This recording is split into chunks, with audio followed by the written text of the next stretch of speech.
Hey everybody, welcome back to The Hunt. I'm Trish. Again, check us out on BizTV.com or TrishHunt.com. So I'm really excited to introduce my next guest to you today. You know, we've been talking about really the things we want in life for ourselves, and how taking action is just a critical piece to that. You can't really move forward without taking responsibility for the actions in life. So with that, let me introduce you to my dear friend and guest, Pam Holden. She is Vice President and Partner with Alliant Insurance Services. So welcome, Pam. Oh, thank you. Yes. I'm so excited to be here, Trish. Awesome. So great to have you here.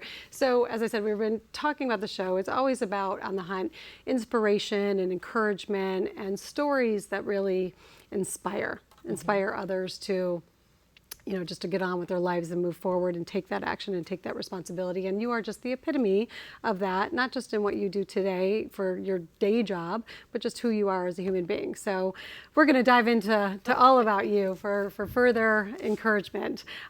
So let's just talk first about your job right now. So you're partner and vice president at Alliant Services. So can you tell us and the audience what that means?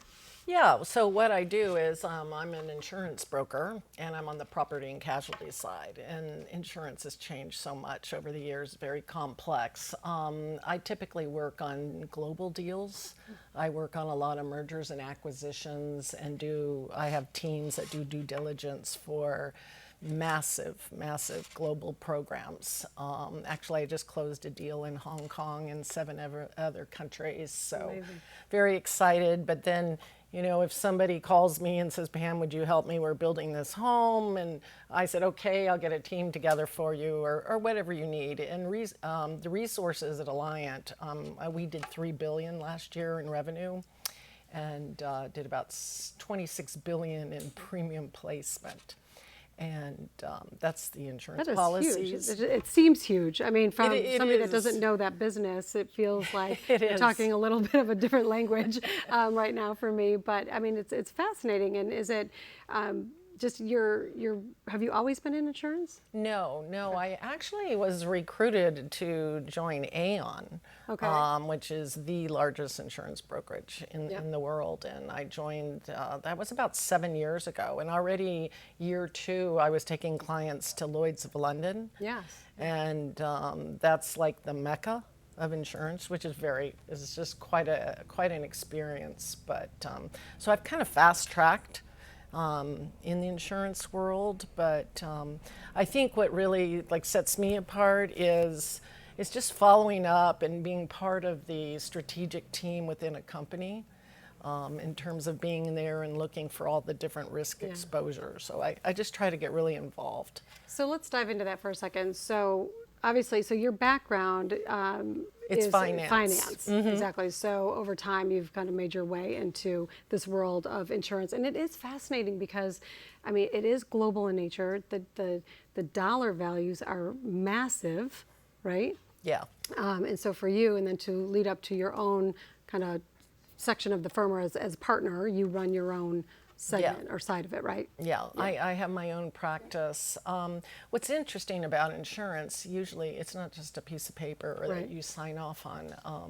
You know, you hear it in the news about cyber terrorism, active shooters. And that's real, right? That's real stuff. That's these are big issues that are happening on a daily basis. And, you know, somebody's got to be able to pay victims, so it's got to come from somewhere. But so with all of this happening in the world, then that's driving premiums up, and then we have to look at innovative ways to where a company can not have to just pay for insurance, but there's different instruments like captive insurance, and so it's, like I said, it's very complex. Yeah, and is your focus on businesses primarily versus someone's personal assets? Well, what's happened in my career, I start out with their companies. So I work with companies. I like to scale with companies that are startups. Mm-hmm. If I know the management team and I know the either private equity, venture group, or whoever's backing that company,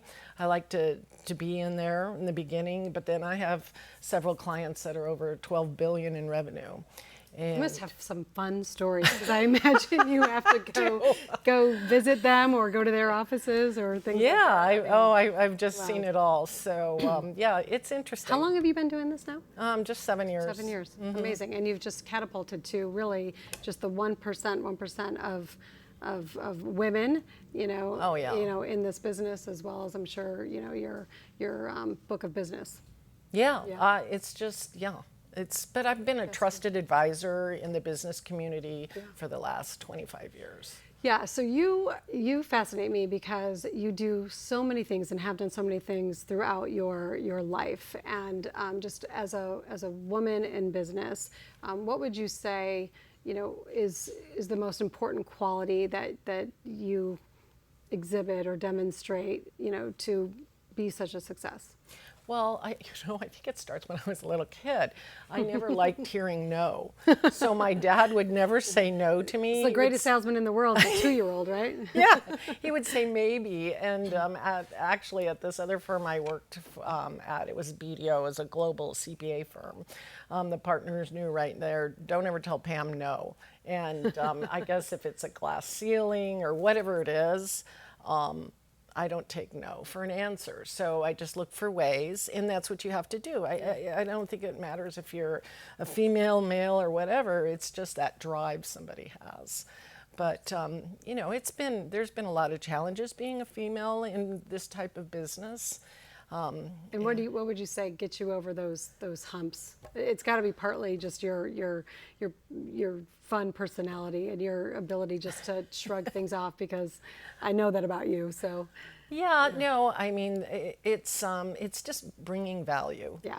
So going out and making that extra effort to find out whatever the problem is, you know, you come with solutions. You don't whine about a problem, either personally, within a culture.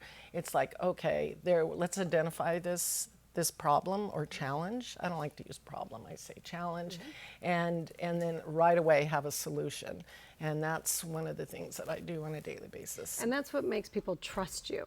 And I think when people trust, you know, that inspires confidence, and then more business follows and relationships build. Right. It does. I just really care. You know, I've come to a point where I think confidence plays a major role there, to where I really care, and I want everyone that I touch, I want them to be successful. And that gives me a lot of peace and makes me happy. Absolutely. And you do way more than just run your business. I mean, I've had the pleasure and been fortunate to work with you on some philanthropic things, and I've seen you in action just rally the troops to the cause and get everybody on board and do your thing. And so, I mean, you must have just a passion and a love for that too, because you work on so many amazing causes, from LLS to Challenge Athletes Foundation. You're on the board of so many of these things. So where does that come from? Well, that comes from wanting to give back. And, you know, when you get a point in your life that you've become successful, however that is, it's not just always monetary. It's a whole package of being successful. Trying to balance having a successful family, or whatever relationship you're in, or if you're on your own or whatever. But I have just seen when you come from that place of giving back to people that don't have the opportunity, and I've started this years and years ago. I would go and talk to different people that were on food stamps, and women, abused women, and that's kind of where I kind of started, where I want to help people, because people don't know, and you're not educated in school on what happens if this happens. What do you do? Do you know how to balance a checkbook? And unfortunately, a lot of women. That is a big one, right? I mean, just the fundamentals of finance. Yeah, they don't know. Life. Yeah. I mean, I didn't know, but you know, it's and it just starts at the basics there. So giving back like that, it's just, you know, that whole thing, I just get abundance of great things that happen to me, and I just go through life with it. Amazing. So we're talking with Pam Holden. She is the Vice President and partner at Alliant Insurance Services. Where can people reach out to Alliant or you? Well, we have a website. It's www.alliant.com. If you just go and Google my name on the internet, Yeah. I'll show You're up. there. I'm not kidding. So And Google the images too. You might find some fun things. yeah, there. people they just find me, but you know, I'm not going to just give my phone number out. But anyway, Yeah, I don't know if that would be a good idea. No. No, for sure. But okay, so a lot more to talk to you about in the coming up. At first, so you are watching The Hunt again. We were with Pam Holden, Vice President of Alliant Insurance Services. Stay tuned. We'll be right back.